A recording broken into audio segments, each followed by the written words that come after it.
E aí, gente, bom dia, boa tarde, boa noite. Eu sou o Matheus Moreno, estamos aqui em mais um vídeo no canal da D1 e dessa vez a gente vai para a parte 2 do vídeo de Problem Solving Card Text que eu trouxe aqui na segunda-feira e que eu já falei sobre estrutura de textos e terminologias. E aí, ainda dentro desse arquivão aqui, eu fiquei de comentar sobre os conectivos, que são coisas muito importantes. Ai, desculpa a batida no microfone aí. Gente, vamos lá. Vou aqui com a ajuda do DB, como sempre.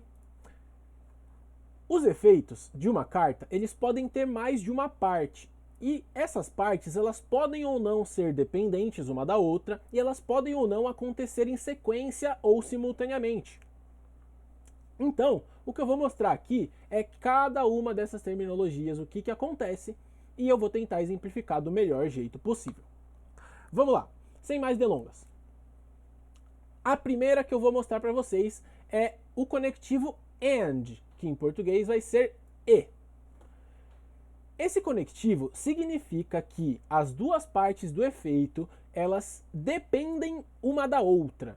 Portanto, se qualquer uma das duas não acontecer, nenhuma delas vai acontecer. Além disso, significa que os efeitos são feitos simultaneamente. As quatro coisas que eu vou comentar, as três primeiras são simultaneamente, só a última que é sequencialmente. Então eu vou comentar lá no final da última ser sequencialmente e o porquê isso fazer diferença em algumas situações. Bom, para essa pré-preparation aqui que eu trouxe como exemplo do AND, a carta fala que você adiciona uma ritual spell do seu deck para sua mão e, ou AND, adiciona um monstro de ritual do seu deck ou cemitério para sua mão, cujo nome esteja mencionado na spell. A pegada é a seguinte.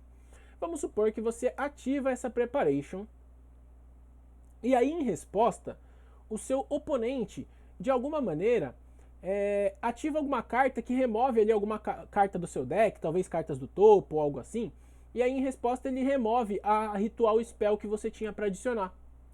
O que acontece é que esse efeito ele vai acabar flopando ali, né? Ele vai fazer nada. Porque ele não tem mais spell para adicionar. Então ele não pode adicionar o monstro. A mesma coisa acontece se, por exemplo, você ativa esse spell e o único alvo de monstro que você teria para adicionar estava lá no seu cemitério, o seu oponente deu Crow. Aí ele não vai adicionar spell e aí tentar adicionar o monstro e não conseguir. Ele tem que fazer as duas coisas. Então o que ele vai fazer é, se ele não pode adicionar o monstro, ele não adiciona spell. Se ele não pode adicionar spell, ele não adiciona o monstro. Ou ele adiciona os dois, ou ele não adiciona nada. Então é isso que essa carta é assim que essa carta funciona por conta do conectivo AND, que é E. Só para lembrar, AND também significa que as coisas acontecem simultaneamente. A segunda coisa é o also. O conectivo also, ele também é simultaneamente e o que acontece é que nesse caso os efeitos são completamente independentes um do outro. Então, enquanto no AND os dois efeitos acontecem ou nenhum acontece, no also qualquer um que puder acontecer vai acontecer. Se o outro não pode mais, paciência, não pode mais, mas ainda vai acontecer o que der para acontecer. No caso aqui, eu trouxe como exemplo a Offerings to the Doomed, uma carta aí que já foi bastante comum em alguns side decks. Ela escolhe um monstro virado para cima no campo, ela destrói o alvo e aí also pula a sua próxima draw phase. Então a gente sabe que ela tem dois efeitos, né? Destruir o monstro que ela deu alvo e pular a próxima draw phase. A questão é que, vamos supor que por algum motivo o monstro não foi destruído, ou porque ele não pode, ou porque ele saiu da mesa, ou porque, aí, para lembrar para quem viu o vídeo anterior, ele fala Death Target, então se o monstro for virado para baixo, ele não é mais um monstro face up, então Death Target não destrói. Qualquer coisa que faz ele não destruir, não afeta o fato de que ainda vai pular a próxima draw phase. Então ela resolve até onde der. Outro exemplo de also é uma carta bastante famosa que é o Gigantic Sprite. O Gigantic Sprite, ele tem o efeito lá de detachar uma matéria de um monstro que você controla e aí invocar um nível 2 do seu deck. Also, nenhum jogador pode invocar, exceto monstros 2 pelo resto do turno. Então, se ele acabar porventura não detachando uma matéria e não invocando do deck, ele ainda assim bloqueia em invocar monstros que não sejam level 2 ou Link 2 ou Rank 2. Por quê? Porque o conjuntivo also, ele não se importa, os efeitos são independentes, um não se importa com o outro. Ah, não resolveu a primeira parte, não tem problema, a segunda resolve normal. Ah, não pode resolver a segunda, não tem problema, a primeira resolve normal. E assim vai indo. Essa foi a segunda palavrinha mágica. E para a terceira, vai ser meio que um intermediário entre essas duas primeiras, que é o And If You Do. Aqui no exemplo eu trouxe o Bestial Druiswurm. O And If You Do, cadê ele aqui? Aqui. O And If You Do, ele funciona mais ou menos assim. A segunda parte, ela depende da primeira para acontecer, mas a primeira não depende da segunda para acontecer. Então, o que acontece é o seguinte, essas duas coisas são simultâneas também, mas a segunda depende da primeira. Então, no caso é tipo assim, ele checa se a primeira resolveu para tentar resolver a segunda. Então, no caso do Bestial Druiswurm, ele vai escolher um Light ou Dark em qualquer cemitério, e aí ele tem dois efeitos. Banir e aí invocar ele da mão. São duas partes. E como conectivo entre elas é o And If You Do, se não baniu, não invoca da mão. Mas, se não for invocado da mão, ainda assim bane. Então, vamos lá. Exemplo. Druiswurm escolheu um monstro, está tentando entrar na mesa. Em resposta foi ativado um DD Crow. O DD Crow impede de banir. Se não baniu, não resolveu a primeira parte, então a segunda também não resolve. Entretanto, se você dá o Druiswurm e por algum motivo não pode invocar ele da mão na resolução, a primeira parte que é banir ainda acontece. Então é assim que o If You Do funciona. O If You Do a primeira depende... Não, perdão. A segunda depende da primeira, mas a primeira não depende da segunda. Então ele tenta fazer a primeira parte e aí, se a primeira parte foi, ele tenta fazer a segunda parte. Entretanto, essas coisas são consideradas simultâneas, mesmo assim. E isso em contrapartida, isso é diferente do then, que é a nossa quarta palavrinha mágica, que eu vou trazer aqui o Sprite Head como exemplo. Ele tem um then aqui. E o then, ele é praticamente igual ao If You Do. A diferença é que o If You Do é considerado simultaneamente e o then é considerado sequencialmente. Mas aí só para explicar, para ficar ali uma coisa separada para cada uma das palavras, no then funciona como? A segunda parte depende da primeira e a primeira parte não depende da segunda. Então, no caso aqui do Sprite Head, ele vai tributar um bicho para tentar negar o efeito e, se você tributou, você pode destruir. Como o que acontece no meio dessas duas coisas é o then, então ele vai tentar negar o efeito. Se ele negou o efeito, ele pode tentar destruir. Se ele não negou o efeito por algum motivo, por exemplo, sei lá, tentou negar um card Altergeist que a protocolo estava ativa. A protocolo protege de negar efeitos. Então, não negou, não pode destruir.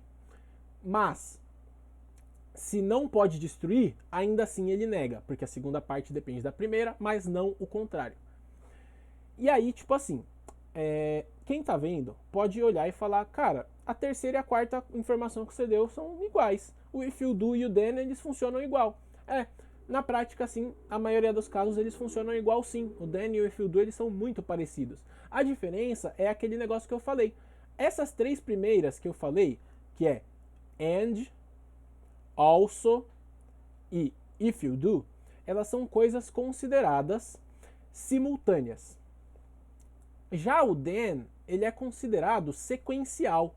E por incrível que pareça, isso funciona de um jeito diferente para os dois casos. Por que isso funciona de um jeito diferente? Aí eu vim trazer uma interação bem interessante, como sempre não pode faltar uma interação meio maluquinha, que mostra o porquê que os efeitos serem simultâneos ou sequenciais fazem diferença. E para isso eu vou usar essas três cartas aqui. Primeiro, O Blue Eyes Spirit Dragon, para quem não conhece, essa foi uma carta bastante famosa antigamente, quando o Blue Eyes chegou a jogar um tempo lá pelo meta. O Blue Eyes Spirit Dragon é um synchro que ele tem um efeito que nenhum jogador pode invocar 2 ou mais monstros ao mesmo tempo. E aí, olha aí a questão do sequencial, simultâneo, envolve tempo, né? Então, ó, ao mesmo tempo. Então, significa que se algum efeito invoca 2 monstros sequencialmente, o Blue Eyes Spirit Dragon não o impede. Agora, se invoca simultaneamente, ele impede. Vamos lá para o exemplo mais claro. O Gama, ele tem um efeito que invoca tanto ele da mão e um driver da mão da Echo Graveyard. E como ele fala and é uma coisa simultânea.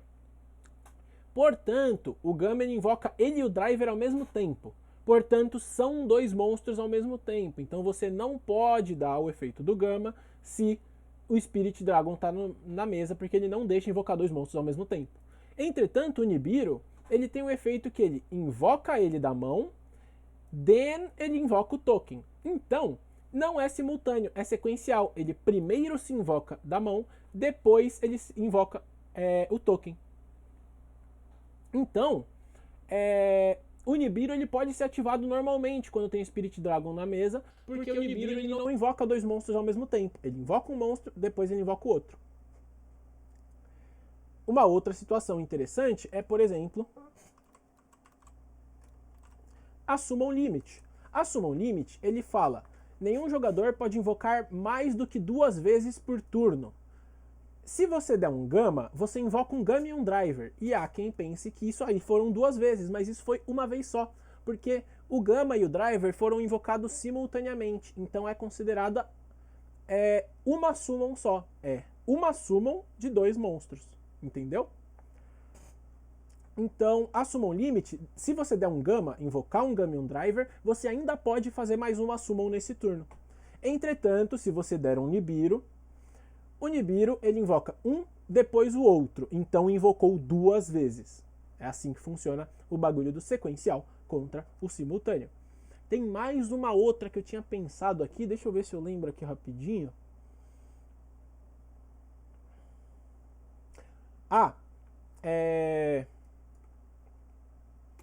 O Nibiru, ele conta, por exemplo, ó, invocar 5 ou mais monstros. Então, para o Nibiru, não importa se as summons foram sequenciais ou simultâneas, porque o Nibiru ele só conta o número de monstros, entenderam?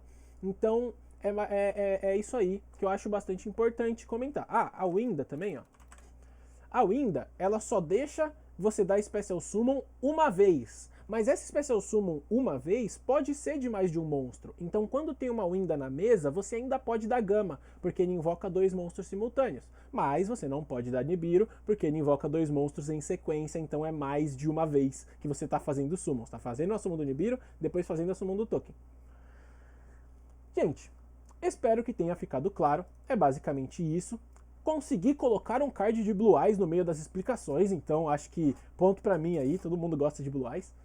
E é isso aí, gente. Muito obrigado. Comprem na PRRJ Cards, ajuda bastante a gente. Comentem, compartilhem o vídeo, curtam, se inscrevam no canal. E todas essas coisas ajudam bastante a gente a crescer. E podem comentar aí o que vocês querem ver nos vídeos pra gente saber o que falar, o que fazer de conteúdo pra vocês. Muito obrigado, até uma próxima e valeu!